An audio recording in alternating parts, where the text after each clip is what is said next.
जन्म पूर्वर और मृत्यु पर आत्मा कौटी थाए। यही भिडियो गरुड़ पुराण किछि जानिबा। बंधुगण आमे समस्ते जाने आमर शरीर क्षणस्थायी, ये बार बार जन्म मृत्यु हुए, किंतु मरे आमर शरीर। यहाँ भितर रोहुथुवा आत्मार किछि हुए नाही। यही शरीर रे मृत्यु पर आत्मा एक शरीर जाई अन्य एक शरीर प्रवेश करे, किंतु आज आमे जानिबा जन्म पूर्वर और मृत्यु पर आत्मा कौटी जाए। नमस्कार बंधुगण, आमर चैनल एक वचन को आपण मानक स्वागत।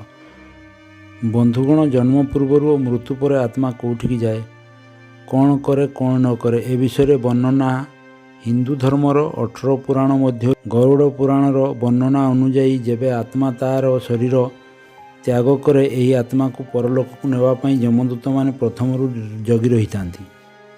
यही यमदूत मानू देखि भल कर्म करिथिबा व्यक्तिर आत्मा बहुत आराम रे चली जाए, किंतु खराब काम करिथिबा व्यक्तिर आत्मा को यमदूत मानक द्वारा घोषारी निया जाए एवं यमराज सामने हाजर करा जाए। मरिथिबा व्यक्तिर भल कर्म और खराब कर्मर हिसाब करा जाई 24 घंटा पर्यंत आत्मा यमलोक रे रुहे।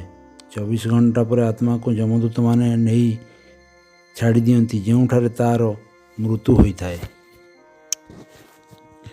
यापर आत्मा 13 दिन पर्यंत निज घरे रुहे। पुणी 13 दिन पर अंतिम संस्कार सरिबा पर यमदूत माने आसी ताकू नहीं जाती, जेउठी ताकू यमलोक पर्यंत पहुँचवा रास्तार अनेक कष्ट सहिबाकू पड़े। मरिथिबा आत्मा जदि पुण्यवान तेबे सही रास्ता को बहुत सहजरे पार हो जाए। जदि दुराचारी व पापी आत्मा हुए तो यमर दूत रास्तार बहुत कष्ट सहिबाकू पड़े, जो रास्तार बैतरणी नदी पार होगा पड़े।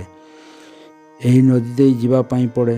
17 दिन यात्रा कला परे 18 दिन भयानक मार्ग को यात्रा करे परे 19 दिन यमदूत आत्मा को नहीं यमलोक रे पहुँचाती। सेठारे पहुँचवा परे षठी पुष्पक नामक एक नदी रे गाधेबाकू पड़े, जार जल स्वच्छ निर्मल और पद्म फूल फुटता। नदीर कूल एक बरगछ थाए, जोठी आत्मा बसी विश्राम करे।